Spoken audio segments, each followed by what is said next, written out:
falar hoje sobre sabedoria, né? E eu acho que dentro do nosso tema, daquilo que a gente tem desenvolvido e construído juntos aqui, sabedoria também nas emoções, né? Exato. E o que a Bíblia nos fala sobre isso? Quais são esses 3 pilares? A sabedoria, quando a gente olha até para Provérbios, um livro inteiro de sabedoria, a gente tem até uma personificação ali por vezes, né? Uma sabedoria que clama, que grita, características muito pessoais até da sabedoria. E não é à toa, Sim. porque quando a gente olha para o próprio conceito em Provérbios implícito de sabedoria e para a sabedoria bíblica, a sabedoria é a mente de Cristo. Ok. Então, como a gente define sabedoria? Sabedoria é a mente de Cristo.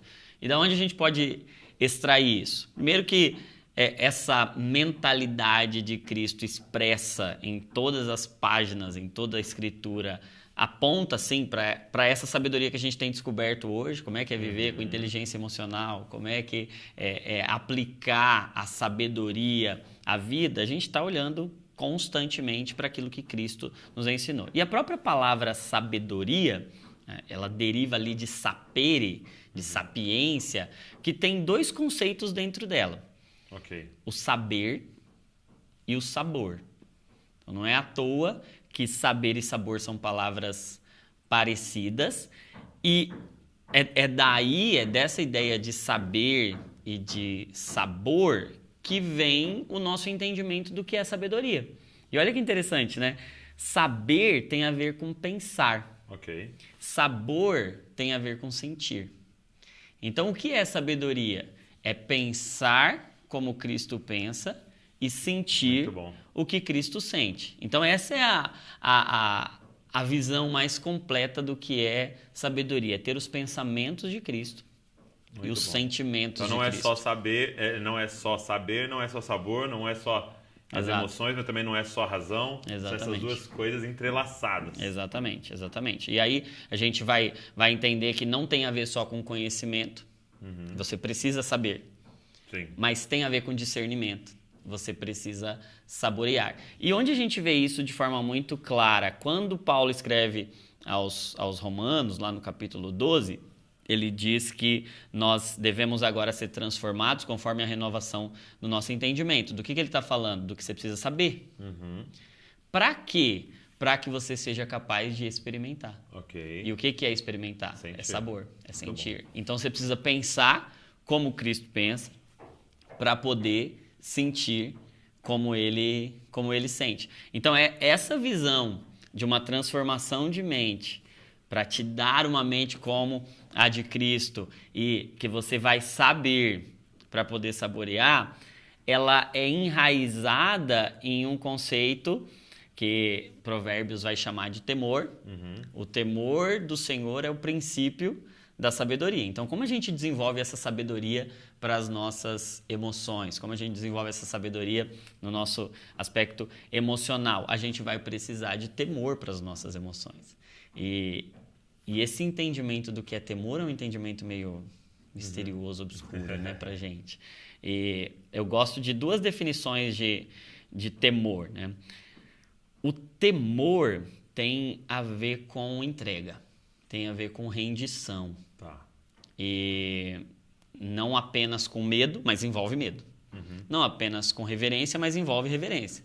Não apenas com amor, mas envolve amor. Por quê? Porque está envolvendo uma entrega inteira, completa. Tá. É uma entrega para alguém que é soberano.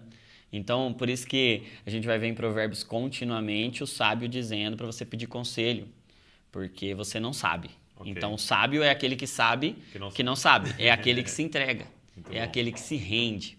E aí eu tenho uma definição até para sabedoria, porque a sabedoria do homem é a soberania de Deus. Como se desenvolve sabedoria? É você confiando na soberania. Quanto mais você sabe que você não sabe e que Deus sabe, mais sábio você vai ser. Entendi. E quanto mais você abre mão... Faz um trava-língua. Né? É, quase.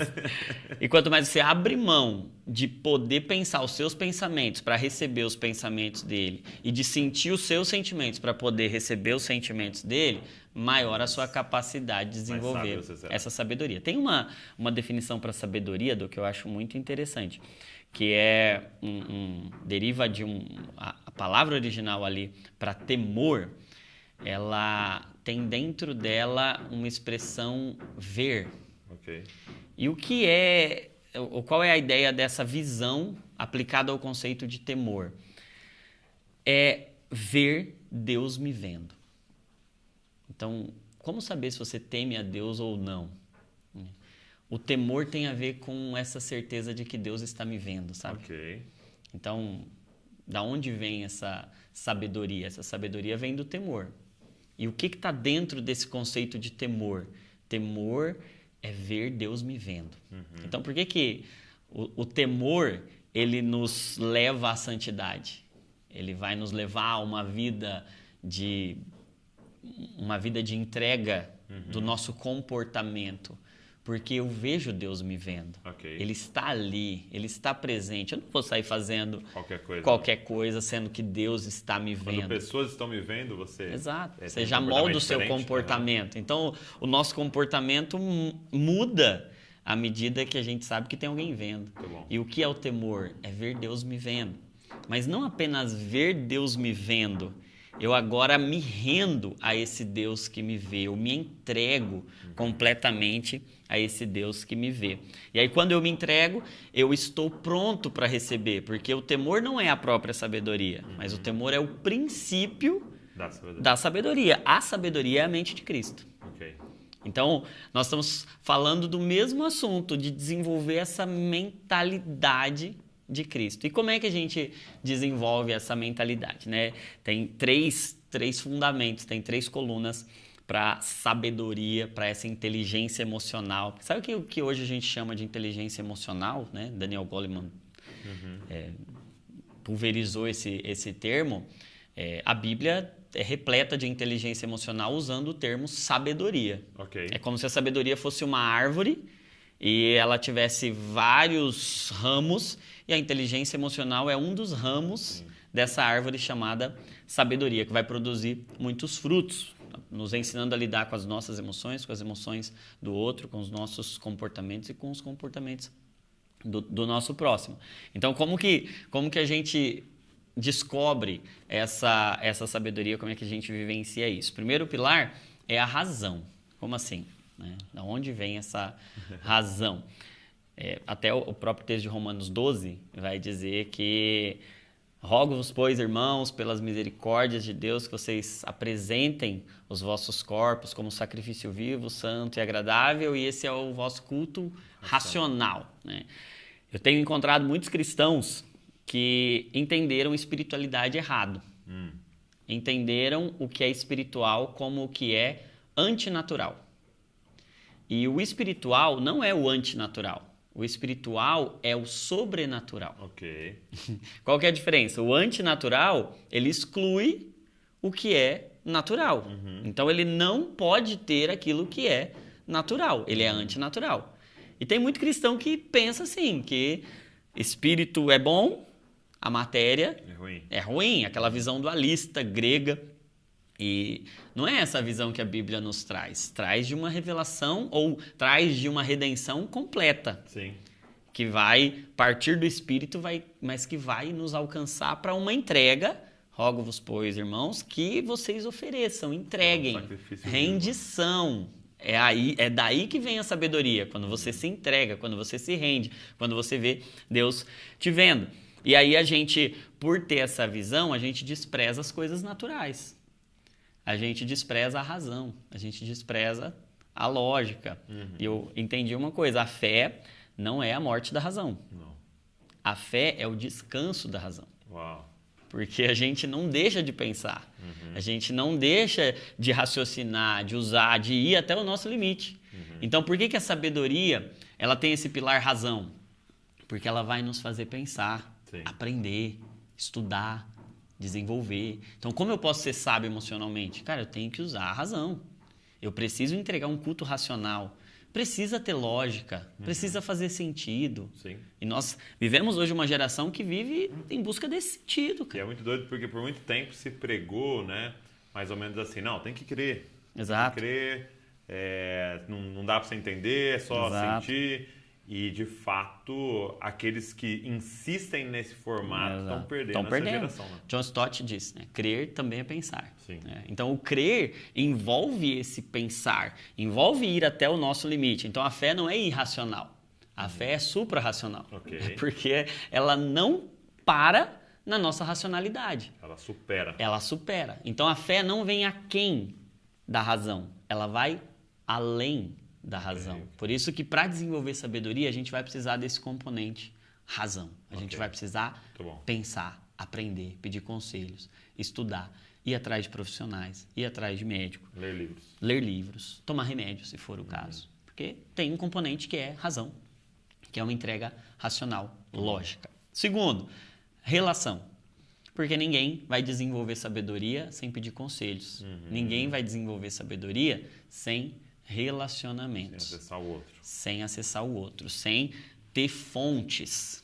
E essas fontes, elas precisam ser, essas fontes de sabedoria, elas precisam ser maiores do que você, elas precisam ser diferentes de você. E aí, mais uma vez, a gente entra naquele assunto da comunhão, a gente entra nesse assunto da relação, do como Cristo é repartido e revelado e manifesto por meio das relações. Nós Sim. já falamos sobre isso, que Deus nos fez para conviver, não para viver apenas. Quando Deus coloca o homem no jardim, Ele coloca para se relacionar. Ele relação, né? tem relação com a natureza, tem relação com o próprio Deus, tem relação consigo mesmo e tem relação com o próximo. Mesmo porque ele foi criado à imagem de um Deus trino, né? Exato. Ele foi criado à imagem de um Deus que nunca esteve só, né?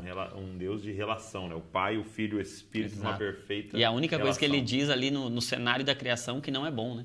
É alguém que não se relaciona. Sim. Porque, como eu aprendi com você, não expressa a imagem Exato. de Deus. A solidão e essa ausência de relacionamentos. E por que eu estou dizendo isso? Porque a gente cada vez mais caminha para um mundo solitário. Sim. Então, nada... Cada vez mais conectado, mais solitário. Exato. E nada é tão perigoso para a nossa saúde quanto a solidão. Uau. Eu vi um estudo recente comparando para a saúde física o viver ou sentir-se sozinho com o impacto físico disso a fumar 15 cigarros por dia. Uau. Que doideira. Meu Deus. Porque nós não fomos feitos para solidão e fisicamente a gente adoece muito mais quando a gente se sente sozinho. Porque a sabedoria é relacional.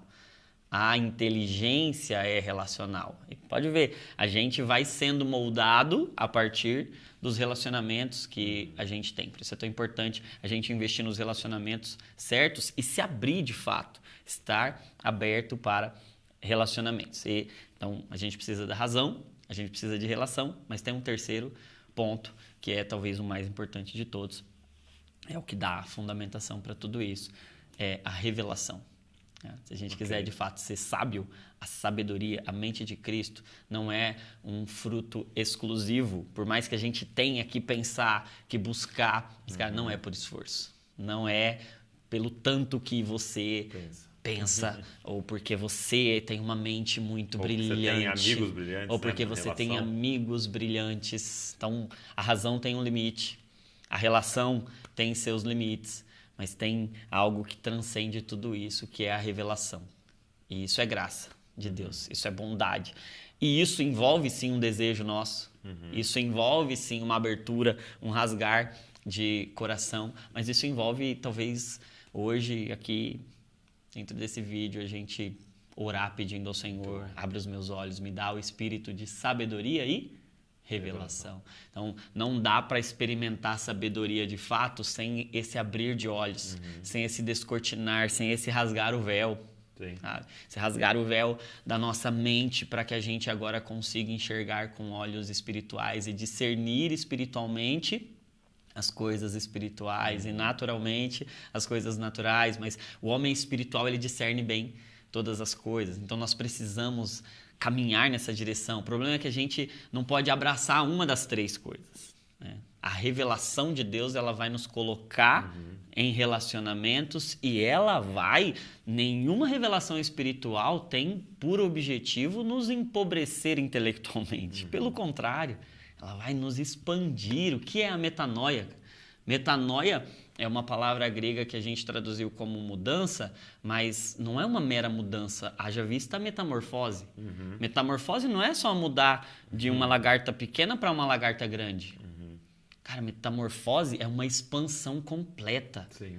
E o que é? Irreconhecível, cara. É outra forma, mas não fica menor. Não fica menos brilhante. Sim. Então, o cristianismo não pode nos limitar, nos fazer retroceder. Ele vai fazer a gente ficar cada vez mais expandido, uma mente expandida. Isso é sabedoria, essa sabedoria que vai alcançando todas as áreas. Isso é tão real que eu posso testemunhar a partir disso que você está dizendo, que todas as vezes que Deus me trouxe uma revelação que iria expandir a minha sabedoria, o meu emocional, foi através de uma relação ou de razão. Exato. Então, pelo menos comigo é a forma que acontece. Né? Eu sinto o Senhor me apresentando alguém. Né? Então, por exemplo, uma pessoa... Um dia eu e a Val estávamos com o Leandro Vieira. O Leandro Vieira foi uma dessas pessoas, mas eu lembro de um dia que eu estava com o Leandro e a Val perguntou despretensiosamente: "Ei, Leandro, quem você está ouvindo?" Né? Ele falou: "Cara, ultimamente tenho ouvido um senhor chamado Paulo Borges." Então, foi nos apresentado uma relação. Né? Que no começo foi ouvir uma pregação, mas depois fazer uma amizade e que de verdade transformou nossa vida. Houve revelações profundas ali para algo que Deus queria para nós. E de outras vezes foram livros, foi uma pregação, foi um podcast, foi que nos abriu para uma revelação de um outro lugar. Então, é exatamente esse processo que o Senhor faz com a gente constantemente. Né? Exato. Isso é muito forte. Exato. E não despreza o que é natural. Sim, não.